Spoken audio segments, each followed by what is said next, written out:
नमस्कार बंधुरा आशा करी सबाई खूब भालो आछेन। सोनालीर घरकन्नाते आपनादेरके स्वागत जानाई। बंधुरा आज शेयर करछि अनुष्ठान बाड़ीर मतो दई कातलार रेसिपि। रेसिपिटी बानानो खूबई सहज और एकबार बाड़ीते अवश्यई बानिये देखबेन, असाधारण खेते हय एई रेसिपिटी। भिडियोटी शेष पर्यन्त देखार जन्य आपनादेर काछे अनुरोध रइल। तो चलुन शुरू करा जाक आमार आजकेर रेसिपि।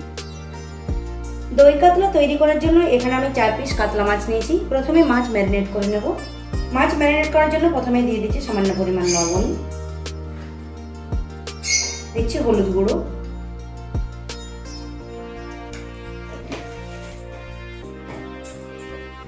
আর দিচ্ছি সামান্য পরিমাণ সাদা তেল। এরপর সমস্ত উপকরণগুলো মাছের গায়ে খুব ভালোভাবে লাগিয়ে নেব।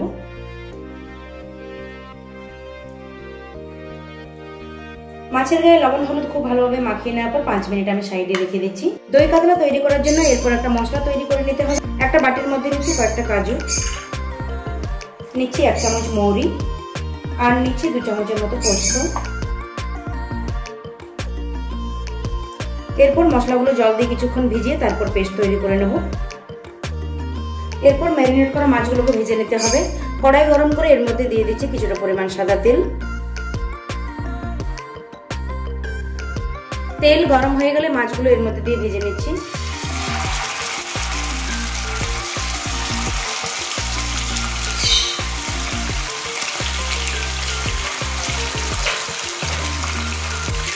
কিছুক্ষণ পর মাছগুলোকে উল্টে দিচ্ছি।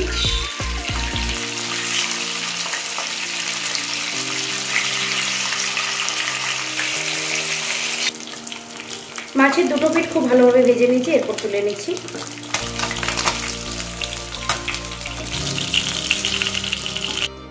মাছ ভাজা ওই তেলের মধ্যে দিয়ে দিচ্ছি 2টো লবঙ্গ, 2টো এলাচ, সামান্য দারুচিনি, 2টো শুকনো লঙ্কা, একটা তেজপাতা। ফোড়ন কয়েক সেকেন্ড ভেজে নিচ্ছি। এরপর এর মধ্যে দিয়ে দিচ্ছি একটা মিডিয়াম সাইজের পেঁয়াজ বাটা।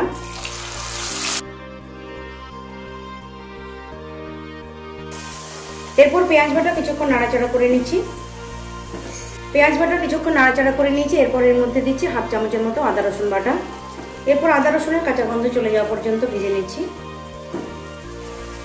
পেঁয়াজ আদা রসুন ভালোভাবে ভেজে নেওয়ার পর যে কাজু এবং পোস্তর পেস্ট তৈরি করে রেখেছিলাম সেটা এর মধ্যে দিয়ে দিচ্ছি। মিক্সির জার ধুয়ে সামান্য পরিমাণ জলও অ্যাড করছি। এর মধ্যে দিচ্ছি 1/2 চামচ জিরে গুঁড়ো,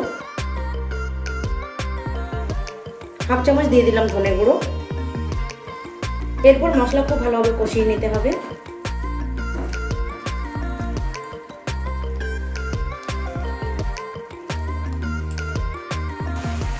মশলা কিছুক্ষণ কষিয়ে নেওয়ার পর দিয়ে দিচ্ছি পরিমাণ মতো লবণ।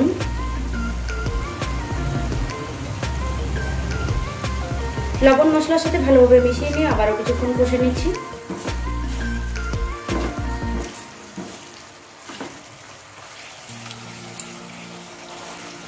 বন্ধুরা, তো দই চিকেন এবং দই কাতলাতে আমরা কখনোই হলুদের ব্যবহার করি না।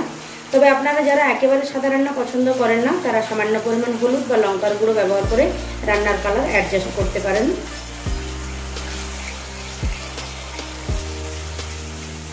মশলা কন্টিনিউ নাড়াচাড়া করে আমি খুব ভালোভাবে কষে নিয়েছি। দেখতেই পাচ্ছেন মশলা থেকে তেল ছাড়া শুরু হয়েছে। এখন এর মধ্যে আমি দিয়ে দিচ্ছি 100 গ্রাম ফেটানো টক দই। গ্যাসের ফ্লেমটা এখন আমি লোতে রেখেছি। এরপর কন্টিনিউ নাড়াচাড়া করতে করতে দই আমি মশলার সাথে মিশিয়ে নেব। দই দেওয়ার পর কিন্তু নাড়াচাড়া করতে ভুলবেন না, তাহলে কিন্তু দই ফেটে যাওয়ার একটা সম্ভাবনা থাকে। দই যখন মশলার সাথে খুব ভালোভাবে মেশানো হয়ে যাবে তখন এর মধ্যে দিয়ে দিতে হবে পরিমাণ মতো জল। এরপর গ্যাসের ফ্লেম আমি মিডিয়াম করে দিচ্ছি। গ্রেভি ফুটে উঠলে ভেজে রাখা মাছগুলো এর মধ্যে দিয়ে দিচ্ছি।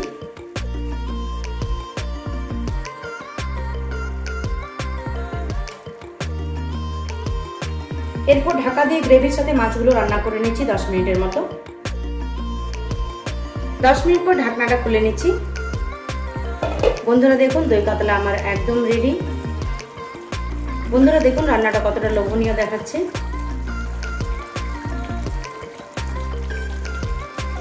এরপর আমি কয়েকটা কাঁচা লঙ্কা চেরা এর মধ্যে দিয়ে দিচ্ছি। দিয়ে দিচ্ছি কিছুটা ধনেপাতা কুচি। দই কাতলা আমার একদম রেডি। এরপর আমি গ্যাসের ফ্লেমটা বন্ধ করে দিচ্ছি। 5 মিনিট স্ট্যান্ডিং টাইমে রেখে আমি গরম গরম ভাতের সাথে সার্ভ করব। তো বন্ধুরা, তৈরি করে দেখালাম একদম অনুষ্ঠান বাড়ির মতো দই কাতলার রেসিপি। আমি যে সমস্ত উপকরণগুলো ব্যবহার করে দই কাতলার এই গ্রেভিটা তৈরি করেছি, একবার এইরকমভাবে দই কাতলা বানিয়ে দেখবেন। আশা করছি প্রত্যেকেরই খুব ভালো লাগবে। বন্ধুরা, আজ এই পর্যন্তই। আবার দেখা হবে অন্য কোনো দিন অন্য কোনো মজাদার রেসিপির সাথে। সবাই সুস্থ থাকবেন, ভালো থাকবেন। নমস্কার।